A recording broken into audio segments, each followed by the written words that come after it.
Hello, everybody, and thank you for joining us on this webinar, Connecting Passion, Purpose, and Best Practice. I'm Rachel Patterson. I'm the founding principal of Global Consultants Group, and we are a growth strategy consulting firm for nonprofits. Today's webinar, for the next about 50 to 60 minutes, we're going to be talking about board management and development, board service, and how to make it the best that it can be. I've placed you all on mute so that there's limited background noise, but notice that there is a little bubble towards the top that looks a little bit like that cartoon speech thing. And if you click there, we can chat. You can send me a question or a comment, etc. So do please use that chat. Before we get started, I'm going to tell you a story, and I'm going to do a few housekeeping items. The housekeeping items, I'd love you all to have a piece of paper because I'm going to ask, and a pen or pencil, because I'm going to ask a few questions that I want you to think about how you would answer them in your life or in your board service or your board management. And your answers to those will help you connect your passion, purpose, and the best practice. So get your piece of paper ready and a little story. So I said hi. I'm going to go ahead and turn off my video now so we can focus on the slides.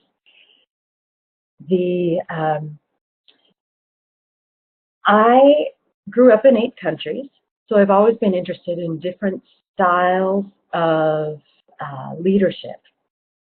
And in 2009, I was in the second year of working with a fabulous organization. It was a social services agency that helps 12,000 people every year. Very efficient, very impactful. We had a board full of people who really believed in what we did and gave us a lot of moral support.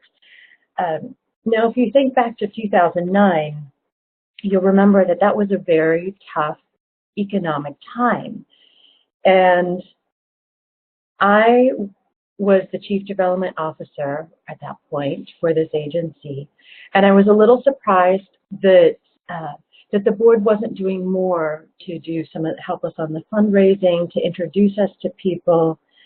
And I wanted to figure out what the stumbling blocks were and help enable them in their role. And part of it was us on the agency side. We needed to create the tools and the training, and part of it was them. They had a fear of doing the ask, a fear of maybe using some of their contacts and encountering a hard sell, etc.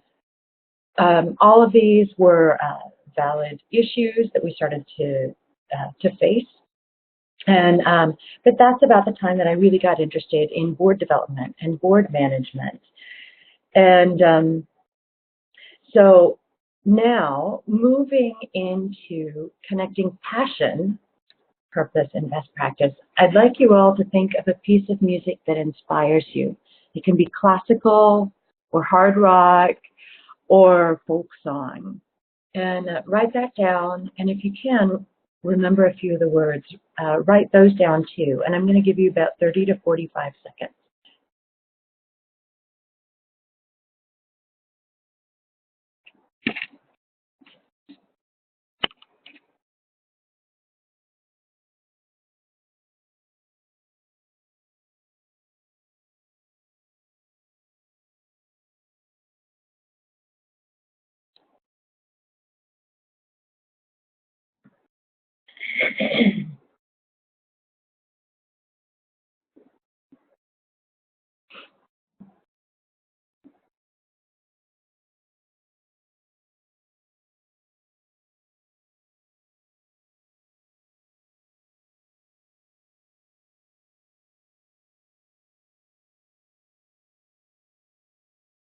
Okay, I just had a little bit of an issue with the internet, but we're reconnected, and I hope you heard the first minute or so of the presentation. Um, so those pieces of music that inspire you, I'll tell you, one of the pieces of music that inspires me, and there are many, is Eine kleine Nachtmusik by Mozart. When I first heard it, I was told that he composed it when he was 7. So for the fact checkers among you, he actually composed it, I think, in his 20s. But I love the story that he composed it when he was 7, because he did start composing when he was 5 years old. And the music is amazing. And it's a reminder to me that surprising things can come, or beautiful things, beautiful insights can come from surprising sources. So that's just one of the pieces of music that inspires me. So moving on, one of the reasons I wanted to develop this webinar, this workshop, was that I found that a lot of times board members don't really know their role. They really believe in the mission of the organization. They really want to give back, but there's limited training on their role. Of course, we're in the internet. There's access to lots of resources, etc., but we're all busy people. So I wanted to develop this 1-hour webinar and help us all understand our role and work better with each other. So moving on, let me see if I can get this to move. This is what we're going to talk about during our webinar. I'm going to give you a little bit of context. The current rules and best practices come from history and certain people laying out certain principles. Then we're going to go into why do we have a board? What's its purpose? Then recognizing that a board is a group of people who should be on the board. What's the mix of skills that we need to have represented, both I'm not going to give away one of my later questions. Then talking about all of that, all those kind of conceptual things, then we're going to get into some of the grounded parts, some of the main challenges that many boards come across, a few of the solutions, and that's a little bit of an overview. Oh, I forgot to tell you, I am the founding principal of Global Consultants Group. I have a background in corporate reorganization, and then I decided to create Global Consultants Group in 2008, and combining business practices and processes with mission mindset. And since that time, I've worked with several dozen nonprofit organizations in the social services space, international development space, art space, disease management, various types of issues, but really bringing the business processes and analytics to that. So that's kind of the mindset that I'm bringing to this whole session. So you know a little bit about me, you know what we're going to talk about, so let's dive in. Does anybody recognize who this gentleman is? This is Andrew Carnegie. He is a Scotsman who came to the United States in the 1800s, and he was quite poor in Scotland. He became quite rich in the United States. He is of that generation that might be called one of the robber barons. However, he was also a very devout Protestant. And you might think, well, what does a religious millionaire have to do with nonprofit board governance? Now, there were several things that were going on during the late 1800s, and one of them was that he wrote an article in 1889 called The Gospel of Wealth. And in this, he discusses the new generation of wealthy people, how they came into their wealth and what their responsibilities are. And in that, he proposed what others called a, quote, radical philanthropy.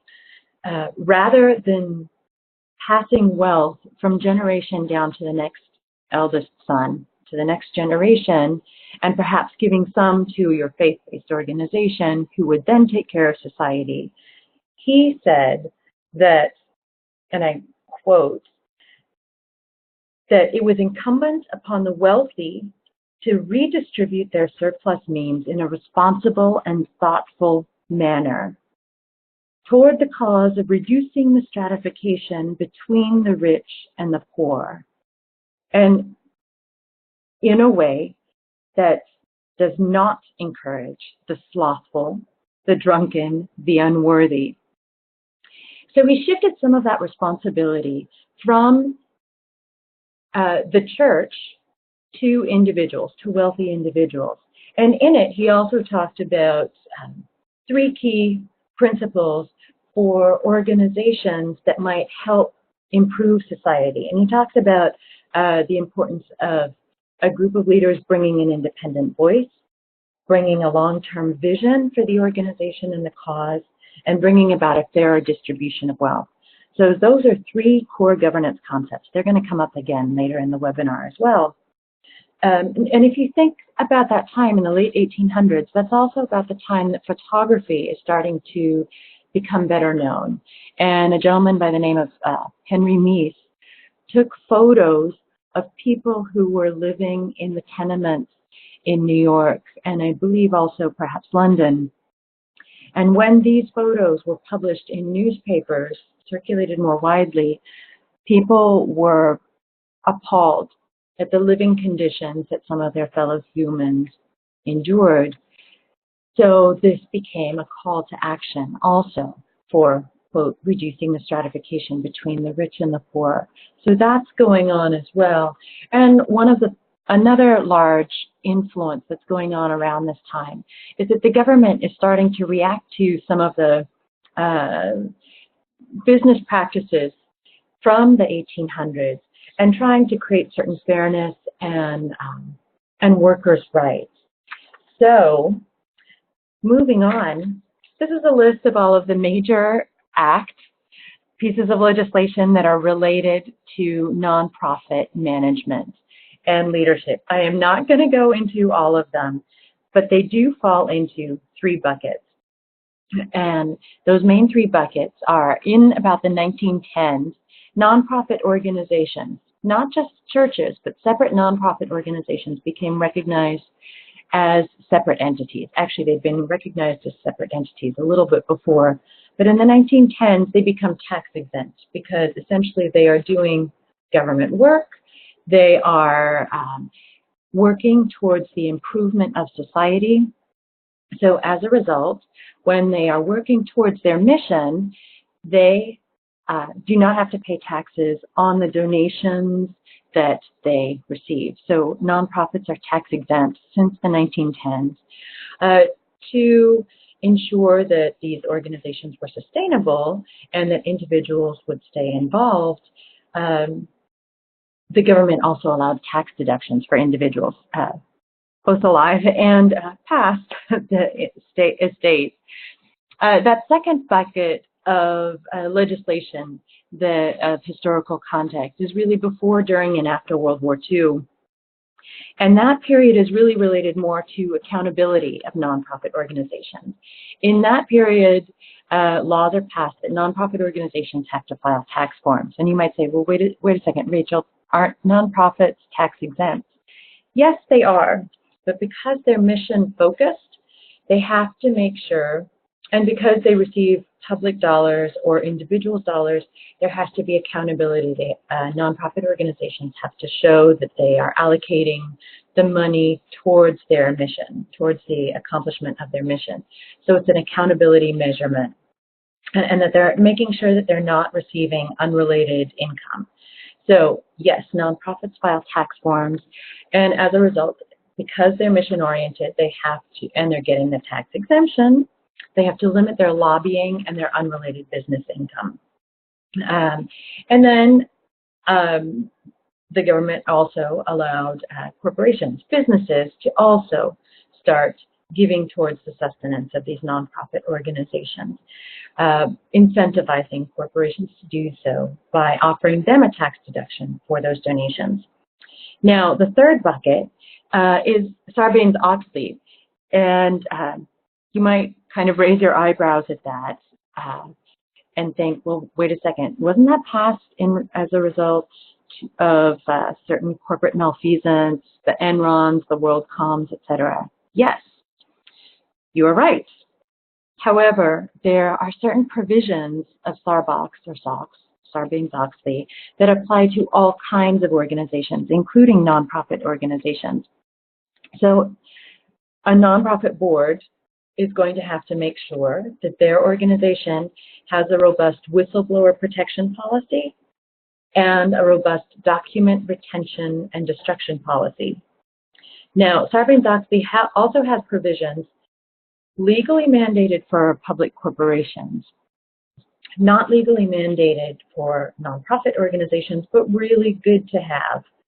And those are audit committees, which ensure appropriate financial allocation or allocation of financial resources, and a conflict of interest policy. Anybody who has had any involvement in running a business or running a nonprofit knows that you are not going to get significant investment if people don't trust your management of interest. So you really need to have a conflict of interest policy. So again, the main nonprofit legislation falls into those three buckets. And of course, there are many other details. And your nonprofit lawyer, your organization's lawyer, or the lawyer on your board can help you figure out some extra details related to specific situations. However, these are the good things to know. So moving on to what the purpose is of a board. I'd like you all to take a minute to write down, if you're on a board or you want to join a board, why do you want to join the board? And why do you want to allocate some of your free time to this? And conversely, if you're a nonprofit executive, what do you want your board to do? So I'm going to give you about 45 seconds, 45 to 60 seconds to do that.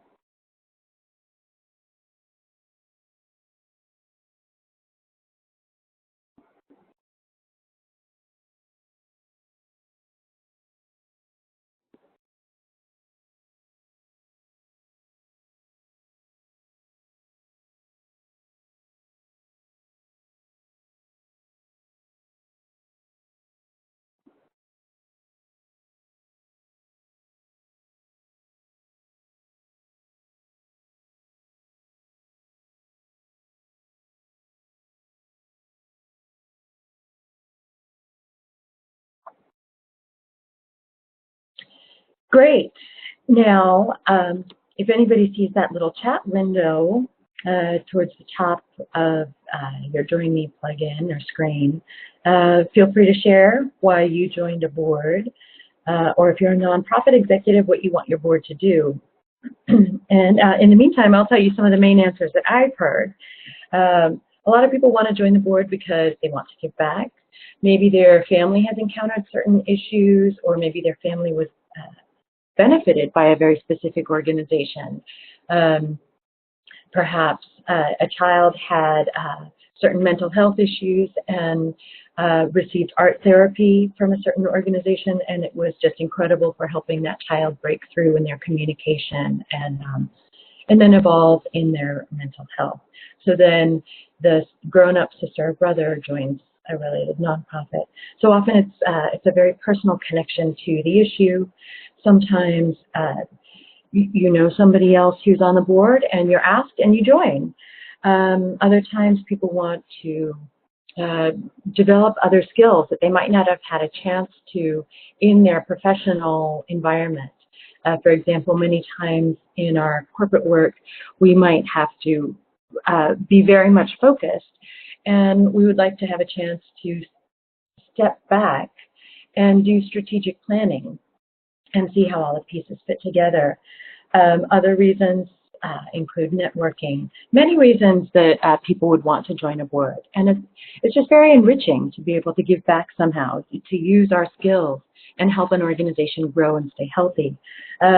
Boards tend to want to have their nonprofit organizations tend to want to have their board members help grow the organization, kind of bring that independent voice, that long-term vision, and do fundraising. And This is my definition of the purpose of a nonprofit board: dollars and direction. So fundraising, and again, bringing that long-term vision, bringing that business overview, insight into a whole variety of issues, and helping to set the strategic direction. So purpose of a nonprofit board: dollars and direction. So moving on, every single member of the board really needs to be passionate about the mission. And this is because you're donating your free time. And you're donating your free time to an organization that is facing certain complexities. So there are going to be times when the discussions are difficult, or the certain situation that needs to be managed is difficult. So of course, having the passion for the mission is really going to help you get through those tough times and some of those tough discussions that you always have to have, that healthy dissent, etc. But everybody has to have that passion that's going to give us the energy to keep moving forward. Then you also have to have, as a board member, you need to be part of the business council, or as a nonprofit executive, you have to enable them to be part of the business council. And that's four main things for me. First, you need to collectively understand the context. So who are the competitors / peers? What are they good at? What are their gaps? Who are the partners to which we refer, or from whom we receive referrals? What are some of the trends in demographics, in the issue, in best practices? For example, in 2009, back when I first got interested in board development, Kraft, the large consumer packaged goods company, used to fund education.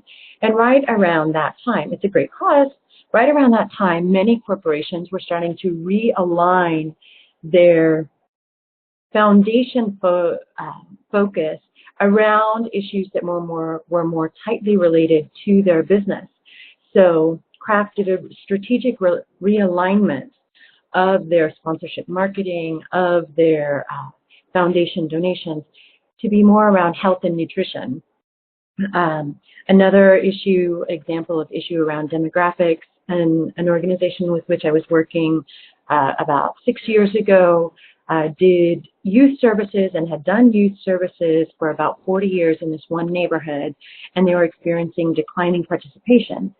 Now, there could be multiple reasons for that. It could be that there are more competitors. It could be somehow that the quality of services had fallen behind, or it could be that demographics changed. When we dug into more of the data and the practices, we found, luckily, that the kids were still very engaged, the kids that were there, but the demographics had shifted in that neighborhood, that it had actually become the population in that neighborhood had aged. So that nonprofit then had a choice to make. Did they move to an area that had more youth, in which case they would continue to provide the same services, or would they keep their current location and modify their services to serve the community? In this case, they kind of shifted their resources, kept in the same location, and started building up more of their services towards the elderly. But anyway, so that's knowing the context. That's first element of the business council.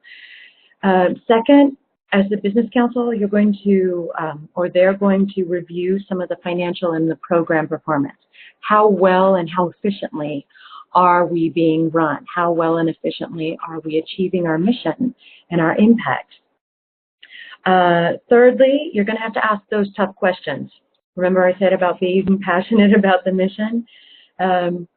Also, that core governance principle of bringing an independent voice.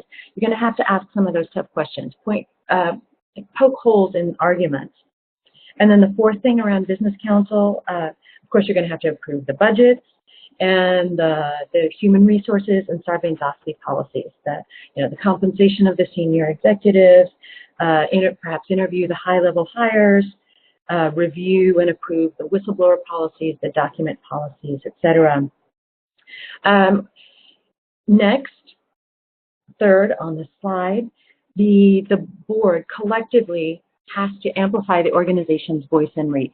Now, not everybody is going to be the person who's going to organize cocktail parties and talk about the organization, but there are many ways to amplify the reach. Perhaps you're a social media guru. Perhaps you're good at organizing events, and then you can bring in somebody else to speak.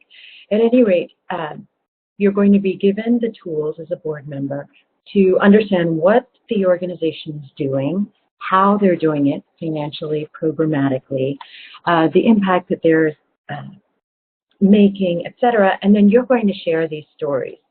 And you're going to amplify the work that the staff does. And then based on all of the above, you are going to be involved, the board is going to be involved in crafting the strategic plan. Now, one little note, most of what I'm talking about during this webinar is really related to strategic boards. Many organizations, when they first start out, have working boards or community boards. And these are people who will act essentially as unpaid staff. They might be helping you stuff envelopes. They might be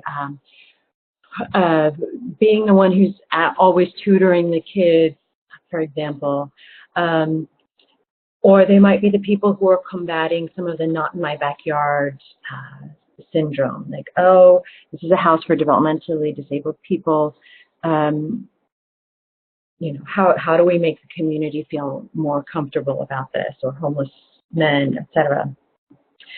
So as a nonprofit evolves, you're going to keep some of those community and working voices, but you're going to move into more of the strategic vision or the strategic roles for a board. And that's really when you're going to start being more of the business council, and because the nonprofit is going to start hiring staff to do the day-to-day management. So really, the board is supposed to be doing the overall long-term strategic vision management, not getting into the weeds of the day-to-day. The staff is going to do that. And again, most of what I'm going to be talking about through this, at this time that we're together right now, is strategic boards. So of an organization that already has some staff and has a division of labor between the staff and the boards. And we'll talk a little bit more about that in a moment. So who should be in that collective body of leadership? Could you all take a minute now to write down some of the skills that you think are necessary on an effective board? And if you'd care to share, please, and if you see that little chat button, which looks like a little cartoon bubble, please share some of your thoughts on what are the skills that are necessary for an effective board. And again, sorry, I'm going to give you about 45 seconds to write that down.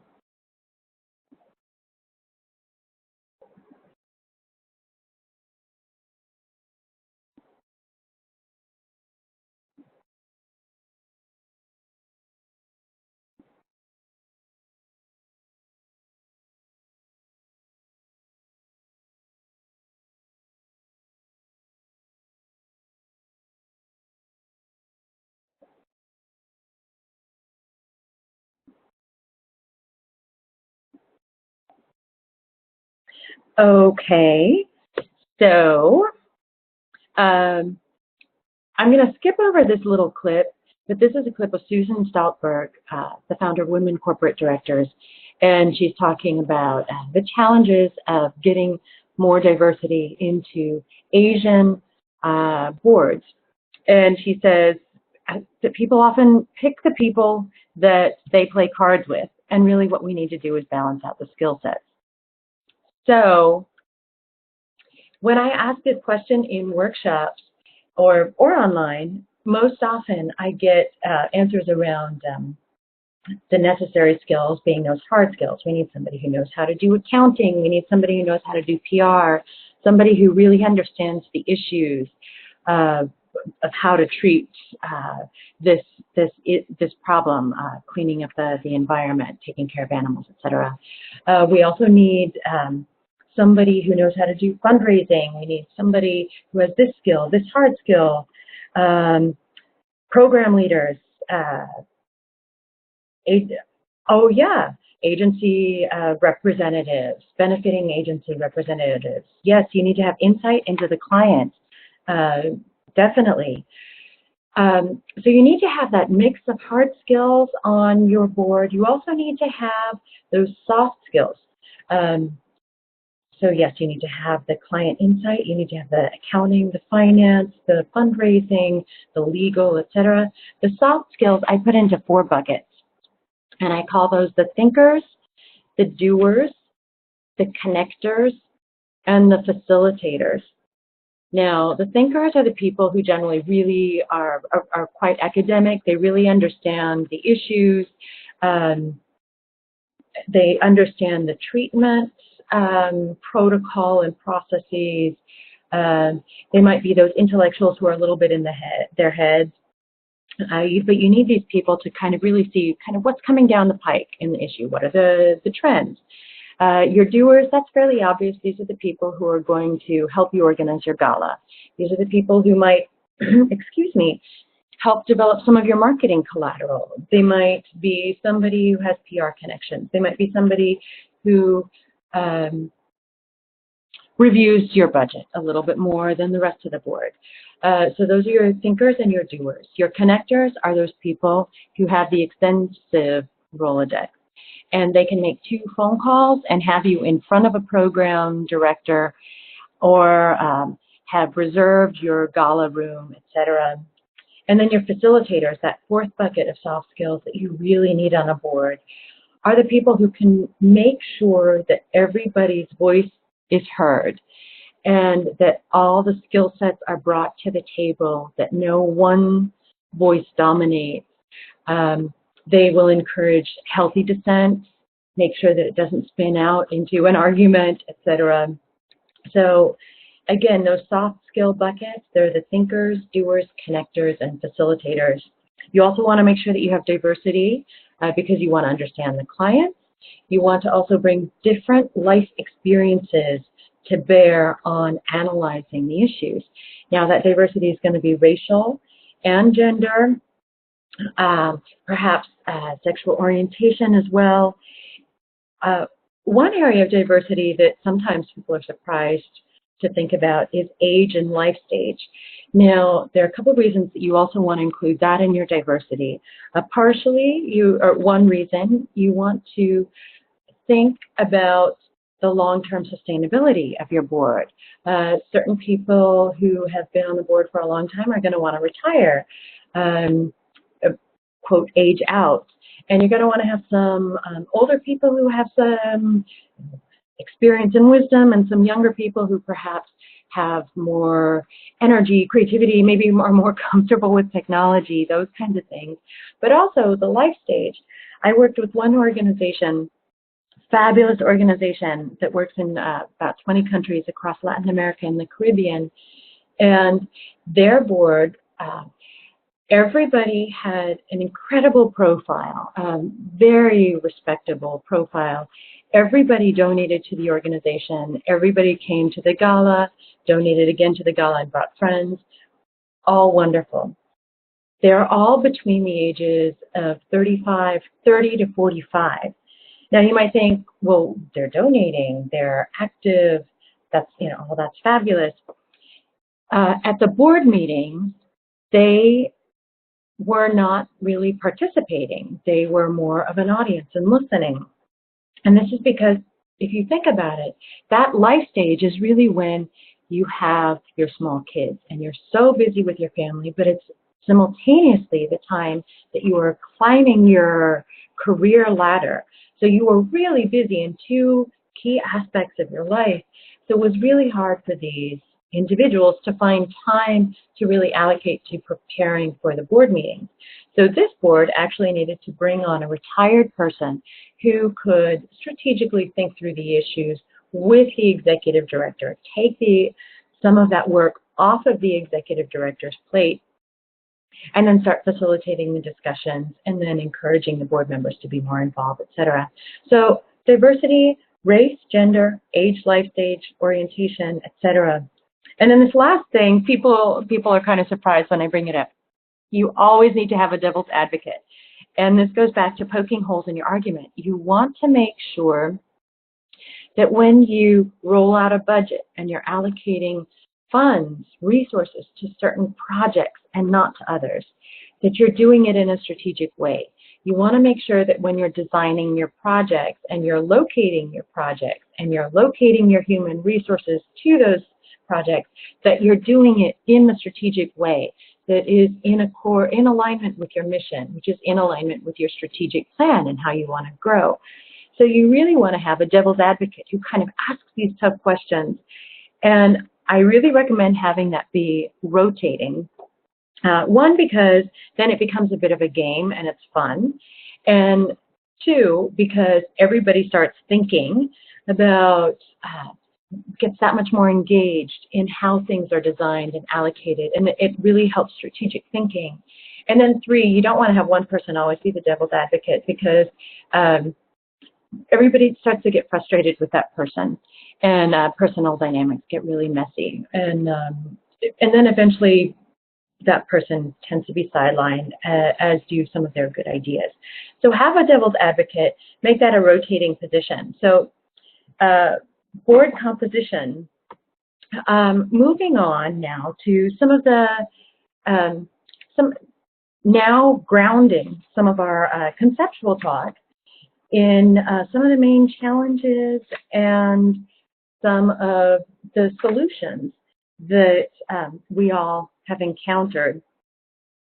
So those of you who have served on boards, or those of you who are nonprofit executives who've had a role in nonprofit in board management, take a moment to write down some of the challenges that you've come up with. And I'm going to give you 30 to 45 seconds, and please feel free to share in that chat box. If you're shy, no problem. I'm gonna mention the ones that I come across.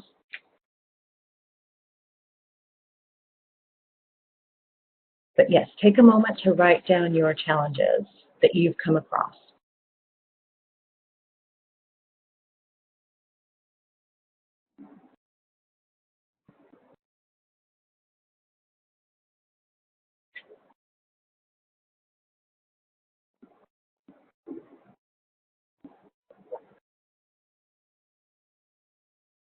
Okay, I'm sorry to interrupt, but just got my sip of water.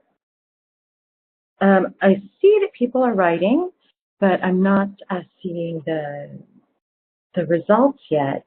But these are the main, these are the 6 buckets of challenges that I've seen in my work across nonprofit boards, across issues, across sizes of organization, you know, whether this was a $500,000 budget or a $40 million or a $123 million budget. I've noticed that the challenges seem to fall into 6 main buckets. Now, this is in no particular order of importance, but logistical, that can often be a surprising challenge. Don't underestimate the power of small things to kind of derail accomplishment. I know, well, this one organization that was doing such fabulous work and that had the very, very busy board members, because, again, they had very, very busy board members, they had a really hard time finding a time that their board members could meet. Now, another organization that I was working with just about 5 months ago sets all of their board meetings a year ahead of time. And in this way, all of the board members know when those meetings are. They can organize their other commitments around those meetings, you know, to a certain extent. And then you can ensure that there is sufficient participation. You always want to have a quorum in your meeting. You always want to have healthy discussion. And of course, anytime there's votes, you need the quorum. The other logistical thing is meeting management. You'd be surprised. There are many nonprofit organizations that will get together and they rely on the smarts of everybody around the table, which is completely understandable. But you also need to organize those smarts. We need to bring an agenda to the meeting, preferably send that out a week or more ahead, along with all the reports, the report summaries for all of the main issues that we're going to address in that meeting. Send out that agenda and those reports about a week, 10 days ahead, so that the board members have the time to review it and think about it, and then they can come to the meeting prepared. Now, the second area of challenge is around fundraising. A lot of people are afraid to ask for money, and that's understandable. And the main counsel that I have in this area is for the agency to put together a series of one-pagers that are really going to help everybody on the board understand within 10, 15 minutes, okay, here's our one-pager on our finances and the main line items to which we allocate and where we get our funding. Here's our one-pager with a few anecdotes, a few stories of who we've helped and the impact in his or her life, or on the animals' lives, or in the environment. Here is a one-pager on the history of the organization, etc. A few of these one-pagers, and then if I read those one-pagers right before I go to a cocktail party of, say, people that I went to school with, when they ask me, what do you do in your free time? I don't have to say, oh, I'm on a board, would you like us to give us money? I say, I'm on the board of this fabulous organization, and we are working to clean up the Gowanus Canal, which is an EPA Superfund site, and it's really kind of astounding how awful that area became in the 60s, 70s, 80s, and then once it was kind of diagnosed as the polluted area that it is, we have been working to clean this up. It is amazing. It's becoming much more of a livable area. I don't know if I would recommend swimming in it yet, but perhaps in about 8 years.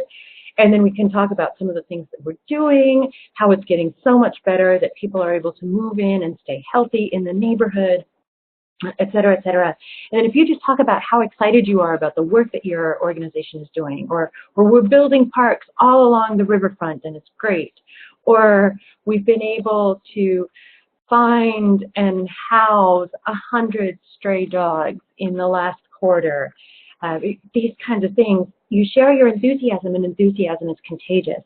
And then it becomes a lot more easy to ask people if they would like to be involved in helping, whether that's volunteering their time, or spreading the word, or maybe even monetarily donating, or eventually coming to some of the events, etc. So again, fundraising is often a challenge. Channel your enthusiasm. Third bucket is financial oversight. Now, you're going to have somebody on your board who is a financial expert, who knows how to read the financial statements, and they're going to be the one who really digs in. But everybody needs to have at least a cursory understanding of how to read a financial statement. And many people, when they see that spreadsheet, their eyes kind of glaze over, their heart goes fluttery, and they don't know which numbers are important. Okay, this is budget to actual. What does that mean? Okay, so our budget, we were supposed to spend this amount this quarter, but we spent this amount, which is less or more. Is that important? A lot of times people will get nervous about how to read those numbers and how to read the variances, which matter, which don't. This is an area where even just an hour of training can really help in reading your budget, in reading those variances between budget and actual, and starting to understand, oh, well, we spent a little bit more this season because it's the rainy season in Central America, so it just took more effort, more gas. We had to take more rugged cars to get to our villages because it's the rainy season, and the roads are worse quality, so we just had to use more gas. or we had to use our four-wheel drive cars rather than our smaller, more gas-efficient cars. That's why we spent more this quarter. Or there are natural business cycles, et cetera. This just happens to be the harvest season. So this is when our micro-entrepreneurs are bringing their products to market. So suddenly that's when they're getting much more money. Fabulous. There are other times when they're getting less money. And then it kind of, we start to understand what the variances are, the reasons behind the variances. Again, a little bit of training really helps on that. Fourth bucket is around program design and evaluation. Again, you're going to have the issue experts, the people who really know how a school is run and how instruction modalities have evolved, or somebody who really understands how do you teach life skills to a developmentally disabled child or adult. You're going to have people who understand the nuts and bolts of that. But it's really important for everybody to understand, okay, yes, this is our mission, but this is how we do it, and this is where we do it, and this is how we achieve our impact. Because we really want to understand not only what we're doing, but how well we're doing it. So again, this is something where a little bit of training helps. And the benefit of this training, especially around program design and evaluation, is it tends to be very exciting for the board members, because not only do you really understand more of the challenges and context of the nonprofit that you're serving, but you start to understand a little bit more of the impact, and you get a few more stories. And so if the program director can come in, say once a year, and give a basic training on how the programs are designed and evaluated, that's great. And if they can come in maybe once a quarter, or I don't know, twice a year, and then give updates on the programs, that really re-energizes the board members, and it gives them more stories to tell. Again, this enthusiasm is contagious thing. The fifth bucket is that staff versus board responsibilities. And I alluded to this a little bit earlier. The staff is really responsible for the day-to-day, week-to-week, month-to-month management. The board needs to bring that independent voice and that long-term vision. The board needs to see the forest. They need to see the climate. The staff is going to see and manage the trees. You want to make sure that the board does not get into the weeds. Yes, you want to understand some of the key details, but you don't need to understand all of them if you're a board member. That can be a very tough area, and in every organization, it's a little bit different. But again, your rule of thumb is that staff is responsible for the day-to-day, week-to-week management, and board is responsible for the overarching understanding and direction of how the organization evolves and does what it needs to do. The sixth bucket, that and question mark, is personal dynamics. Now, a board is going to be 3, 7, 15, maybe even 20 or more people, and it's just normal. As likable as we all are, we're not going to get along with everybody. Excuse me. So there are just going to be times that we disagree with our fellow board members, or our board members disagree with each other. Excuse me while I take a sip of water. And so we have to manage that. And again, this is where our facilitator, soft skill people are really going to be very helpful. I worked with one board about, I guess, 7 or 8 years ago. I don't know, 6 to 8 years ago. And they had a lot of program experts.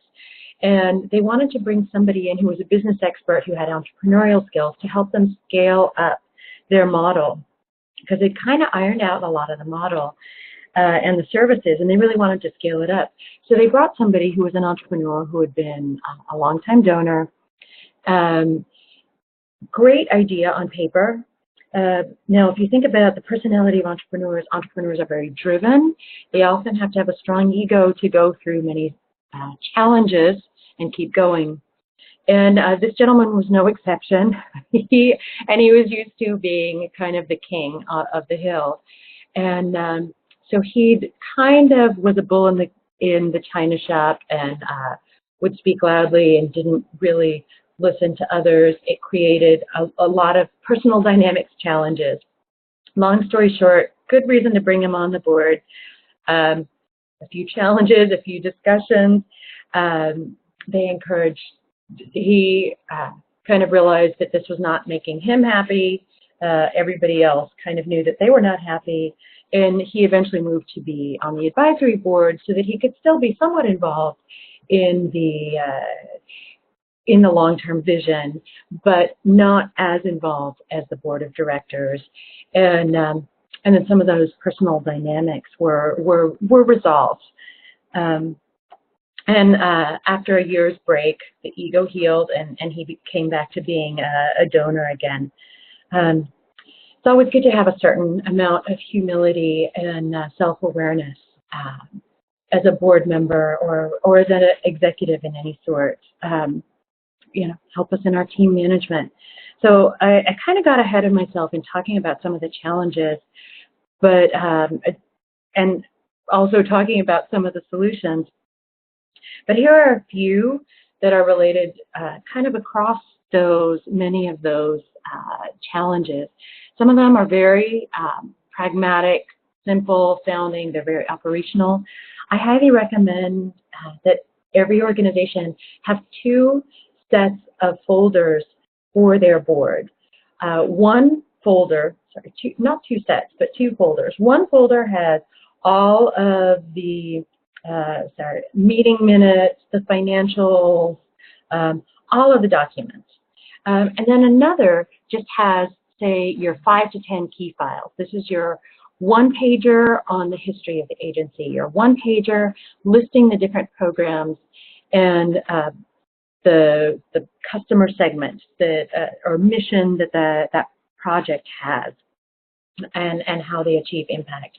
One-pager that has anecdotes on how you've achieved impact, who you've affected. These are the kind of inspiring stories. A one-pager on how you allocate funds, etc. Again, this is going to really help when your board members are going to their high school reunion, their college reunion, grad school reunion, and they want to have that 20-minute refresher on how do I talk about what we do? Okay, yes, this is our mission, vision, values. Yes, these are our programs. Oh, yeah, I can talk about Andre and how he learned how to be a janitor and started to become self-sufficient. And these kinds of things are very pragmatic, but very energizing. So have that separate folder with just your 5 to 10 key files. Again, when you're in the meeting, drop an agenda and the documents and send those ahead of time so that the board members have time to review it.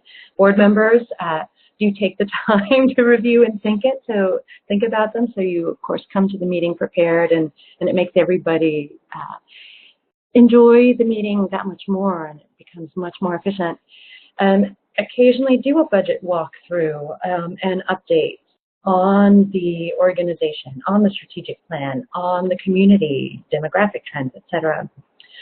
Again, on fundraising, one of the solutions, channel your enthusiasm. Talking about your Andre, or talking about how many stray cats and dogs that you were able to find and heal and then place into forever homes. Or how you cleaned up the Gowanus channel and a canal, et cetera, et cetera. Just channel your enthusiasm. You are donating your time to this organization because you believe in the organization. And so just tell them why you joined. And then successive conversations are going to make it easier to say, hey, it is a great organization. Would you like to know more? Shall I send you a one-pager with an overview or whatever? And then you send, some of those key 5 to 10 documents. Really easy, and then eventually you start involving them per interest level. Based on their interest level, you can start involving them in certain volunteer opportunities or events, etc. Recruiting board members, that can also be a challenge. I mean, we know that we need our certain hard skills and our soft skills. There are several services that will help you, like BoardNet. There are several recruiting agencies that can also help. The key place to start is also within your current board. Write down the skills that are missing, and then start looking for people that satisfy that that job description. And it might be 2 or 3 people. But start with your board members, then look at a BoardNet. Look at some universities. I know my alma mater, University of Chicago, the Rostandi Center has a board member training program, training and placement. Again, training on all of these tough issues. Do some onboarding. When a new board member joins, assign a mentor and sit down with them with that info packet of your 5 to 10 key documents and walk through them. It enables the new board member to ask questions. It enables the mentor to point out certain things that are more important than others, etc. And then keep doing some occasional training and practice. It keeps the confidence and the energy flowing. And then going back to that humility and self-awareness point, as a board member, sometimes you want to think, well, maybe I'm a little bit busy these days. Maybe I should step into the advisory role, or, you know, oh, we're moving more into the strategic and fundraising area, and I really like being face-to-face with the clients. Maybe I want to be more of the person who's tutoring the 3rd graders. And that's all fabulous, because nonprofits need all types of support. So just kind of thinking through, is this the right volunteer role? Now, boards always have to do an assessment. There's a question on the 990 about have you done a board self-assessment? Now, based on several requests of some of our smaller and medium-sized clients asking us if we did board assessment, we at Global did eventually develop a board assessment tool. So many of the tools that are available are either really pricey. They might be $15,000 to $30,000 to do the board assessment and come up with the recommendations, or they might take a huge amount of time. There are very low-cost options also, but they might take 8 hours of each board member, for example. Then what's generated is a really long, really academic report that no one's going to read, because you see 50 pages and it's just overwhelming, especially in our social media age. And then, of course, lots of the recommendations might be very academic. So we developed this kind of Pareto principle rapid board assessment. You get 80% of your results from 20% of your efforts. And so it's very time and cost efficient. It takes 1 to 3 hours of each board member's time, but it addresses all of the major areas. We come up with a 7 to 10 page report.